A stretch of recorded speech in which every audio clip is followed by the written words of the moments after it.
أشهد أن لا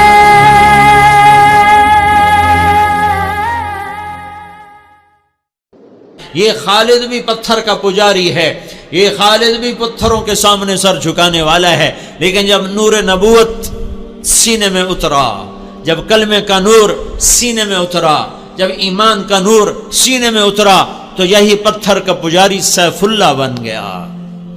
موتا کی جنگ ہو رہی ہے۔ موتا مدینہ سے کوئی 700 میل کے فاصلے پر ہے۔ اردن میں ایک جگہ ہے موتا، جہاں روم 1 لاکھ ہیں اور مسلمان 3000 ہیں۔ 3000 کا لشکر 1 لاکھ سے ٹکرا رہا ہے۔ اللہ کے نبی نے لشکر کو روانہ کیا ہے اور آپ نے فرمایا کہ تمہارا امیر ہے زید بن حارثہ، یہ شہید ہو جائے تو پھر جعفر میرا چچا کا بیٹا علی کا بھائی یہ شہید ہو جائے تو پھر عبداللہ بن رواحہ یہ شہید ہو جائے تو پھر جس کو چاہے مرضی امیر بنا لینا۔ ایک یہودی کھڑا سن رہا تھا، وہ کہنے لگا ان تینوں کو شہادت کی بشارت۔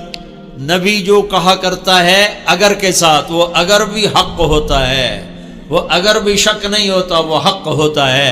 یہ 3 وصیت کر کے جائیں، یہ واپس نہیں آئیں گے۔ تو میں موتا کے میدان میں گیا ہوں 1991 میں، جہاں یہ جنگ لڑی گئی، اور وہاں جو شہداء ہیں ان کی قبروں کی زیارت کی، ایک ایک قبر پہ جا کے فاتحہ پڑھی۔ تو ایک لمبا چوڑا میدان ہے اور 3000 کے لشکر کے آگے 1 لاکھ آ گئے۔ تو زید رضی اللہ عنہ لڑتے لڑتے شہید ہو گئے۔ اللہ کے نبی مسجد نبوی میں بیٹھے ہوئے ہیں، بیچ میں 700 میل کا فاصلہ ہے، تو مسجد بھری ہوئی ہے۔ آپ نے ایک دم کہا، وہ زید آگے بڑھا اور جھنڈا اٹھایا اور بے جگری سے لڑا اور وہ شہید ہو گیا اور وہ جنت میں چلا گیا 700 میل دور۔ پھر آپ نے کہا اب جھنڈا جعفر نے اٹھایا ہے اور وہ آگے بڑھ رہا ہے، اور وہ آئے ہے۔ جعفر کی عمر تھی 33 سال۔ جب یہ آگے بڑھے تھے ان کو بچے یاد آ گئے، 3 بچے، اون، عبداللہ، محمد۔ ان میں اون اور محمد یہ کربلا میں شہید ہوئے۔ ایک بیٹے عبداللہ بچے، جیسے حسین کے ایک بیٹے زین العابدین بچے۔ ساری جعفر کی اولاد عبداللہ سے ہے، ساری امام حسین کی اولاد زین العابدین سے ہے۔ 3 چھوٹے چھوٹے بچے تھے، اور بیوی اسما بنت عمیس 21-22 سال کی عمر تھی۔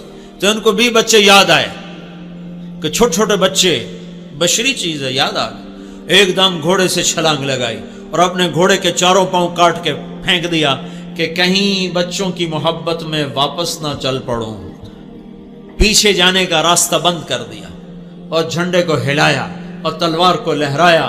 یا حبذ الجنت واقترابها طیبۃ وبارد شرابها الروم روم قد دنا عذابها کفرۃ بعیدۃ انصابها علی الا قیتها ضرابها۔ آج روم تیار ہو جاؤ، آج میری تلوار تمہارے خون کی پیاسی ہے، اور اے جنت تو بھی تیار ہو جا، میں تیرے میں آ رہا ہوں، تو میرے استقبال کو تیار ہو۔ اے روم تم اپنی موت کے استقبال کے لیے تیار ہو۔ اور آگے بڑھے تو لڑتے لڑتے ایک بازو انہوں نے کاٹ دیا، تو انہیں جھنڈا دوسرے ہاتھ میں پکڑ لیا، انہیں وہ بازو بھی کاٹ دیا، تو کٹے بازوں سے جھنڈے کو یوں پکڑ لیا ایسے، تو انہوں نے پیچھے سے آ کے وار کر کے پھینک دیا۔ تو آپ نے کہا جعفر شہید ہوا اور وہ گیا جنت میں۔ پھر آپ نے کہا اب جھنڈا اٹھایا عبداللہ بن رواحہ نے، اور وہ آگے بڑھا اور قتال کیا اور قتل ہوا اور وہ گیا جنت میں۔ تیسرے سردار کے شہادت پر جھنڈا گر گیا، آپ خاموش ہو گئے، جھنڈا گر گیا۔ ایک صحابی کا نام ہے ثابت بن اقرم انصاری، جنگ بدر کے صحابہ میں سے، وہ عقاب کی طرح جھپٹا مارا اور جھنڈے کو یوں اٹھا کر بلند کیا اور کہا کون جھنڈا اٹھائے گا؟ سب نے کہا تو ہی اٹھا لے، تو ہی اٹھا لے۔ کہا میں نہیں اٹھا سکتا، کسی اور کو دو، میں نہیں اٹھا سکتا، کسی اور کو دو۔ تو بیچ میں ایک آدمی، پتہ نہیں کون آدمی، تاریخ خاموش ہے، بیچ میں ایک آواز آئی خالد بن ولید کو دیا جائے۔ تو سب نے کہا ہاں ہاں ہاں خالد کو دیا جائے۔ تو خالد بن ولید رضی اللہ تعالیٰ عنہ فرمانے لگے میں تو نیا مسلمان ہوں، یہ ان کی پہلی جنگ تھی، پہلی جنگ، پہلی، ادھر مسلمان ہوئے، ادھر یہ جنگ آ گئے. فرمانے لگے میں تو نیا مسلمان ہوں، کسی پرانے جنگ بدر والے احد والے کو جھنڈا دیا جائے. تو سب نے کہا نہیں نہیں نہیں نہیں نہیں، ہاں بھائی ٹھیک ہے، خالد خالد خالد. تو خالد نے جھنڈے کو لہرا کر تلوار کو جو یوں نیام سے یوں کیا نا، جب تلوار کو یوں کیا تو اللہ کے نبی نے مدینے میں کہا اور اب اللہ نے اپنی تلوار نکال لی، اور اب اللہ نے اپنی تلواروں میں سے ایک تلوار کو نکال لیا. ثم صلی اللہ سیفا من سیوفہ، یہاں سے خالد کا نام سیف اللہ پڑ گیا. جب یہ مر رہے تھے تو رونے لگے، کہنے کہ میں نے 100 سے زیادہ جنگوں میں حصہ لیا اور پہلی صف میں لڑا کہ شہادت پاؤں، پر میں آج بستر پہ مر رہا ہوں. تو علماء لکھتے ہیں خالد بن ولید 100 کی بجائے 1000 جنگ میں بھی شرکت کرتے تو یہ شہید نہیں ہو سکتے تھے. یہ سیف اللہ ہیں، اللہ کی تلوار ٹوٹ نہیں سکتی، اسے کوئی توڑ نہیں سکتا. ان کا لقب ان کی شہادت میں آڑے آ گیا. تو یوں تلوار کو جو بلند کیا تو میرے نبی نے کہا اور اب اللہ نے اپنی تلواروں میں سے ایک تلوار کو نکال لیا.